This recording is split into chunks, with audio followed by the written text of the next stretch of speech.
Okay, this is at Joe Blanco's place. In order to fix this sag right here on the overhang, basically you have to take the subfascia. What you got to do is, all they did is change a piece of fascia like right there.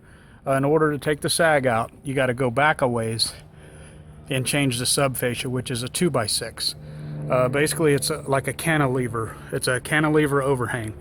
So all they did is through little jacks, like jack rafters that jump from here out, supporting that. At this point right now, the overhang is sagging because it has the weight of that whole rake, your gable weight there hanging down. The only way to fix that is, like I say, go back 6 or 8 foot here in your subfascia, the 2x6. Pry it up with a piece of wood or something, put a 2x4 down to the ground or whatever, jack it up, make it a little higher than it needs to be, then put your new subfascia on, and like I say, it'd be like a cantilever, so it holds it up, and then let it go, and then it would have pulled down to even. So he'd like to have that changed, and the gutter, take the gutter down. We're just going to take the gutter down and put it to the side. He's going to do something different with that. The drip edge needed to be brown. We're going to remove the drip edge. It's a little bit of work. Obviously we'll pay you to do it. You're gonna have to take the drip edge out all the way around, change all of it out to brown. The vent on the front, there is a 4 foot or a 6 foot vent on the front of the house, which we do not want. So negate that. We need to close the hole in with plywood, make sure that it's supported, put either clips or put you a piece of 2x4 top and bottom if you're just going to put the 13-inch rip, and run it from rafter to rafter so you don't have a weak spot. This fascia in the front here, you got fascia in the front, this should have been fixed. This looks terrible. Take this little guy out right here. When you got the drip off, see what you got there.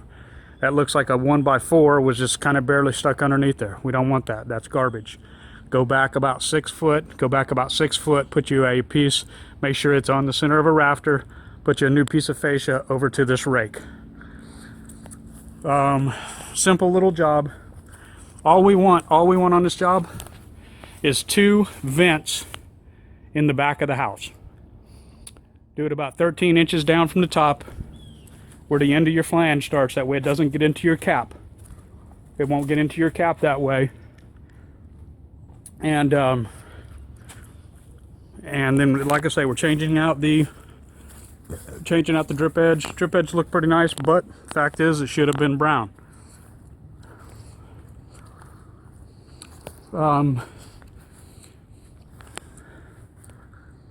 Power pole, I don't know if we need to change that. Look at it real strong when you're there. They've already laid around it. It appears that the rubber is pliable. So that's basically what we got on this little house. It's a little 15 square house. They've already laid. I'll get a count when I get up there so we know how much is laid and not laid. Up on top, looking at what we need to do here. Obviously, that vent right there is going to be all right. We have to make sure we put screws in the bottom. You have to add Zac screws across the bottom of that 12-inch on center. Same thing with this one here, the one on the back. This one here in the front, we're going to negate that, take that out, put the wood back in, like I said in the other part. The biggest problem is taking the drip edge off.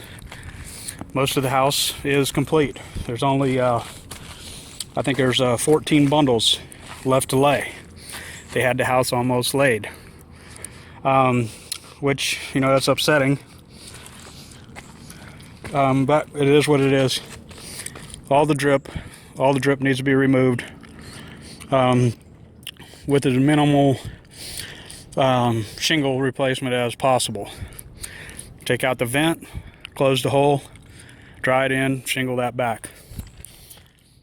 The full thing gets capped.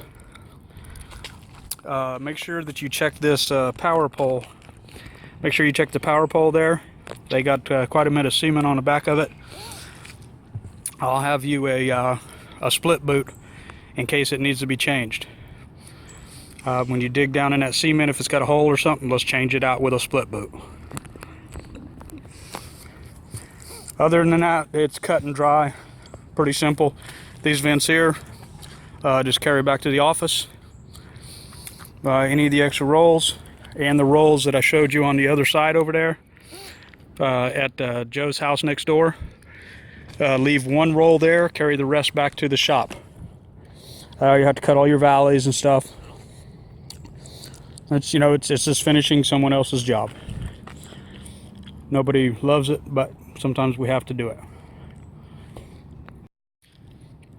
Okay, one thing I've noticed, the nail pattern. Okay, for one, you got a bunch of cocked nails everywhere. I'm lifting stuff up, and it's not in the proper placement. On a low slope like this, it is to be nailed in between this line and this line. It's right in here is where it's to be nailed. On a steep roof, it can be nailed here. So that's so the laminate doesn't slide out. I have places down here where they've actually blowed through the shingle, which it doesn't hold anything. The air pressure of the nail gun wasn't set correctly. It just blows right through on a hot day. This is the felt sitting next door, standing right in the driveway. The driveway is exactly next door to the property. This is Joe's place. This is his mother-in-law's house. That's where we were supposed to get the felt from. Don't know where we ended up getting it from, but it is tile sill, so we're fine with that. I just don't know where they got the felt from.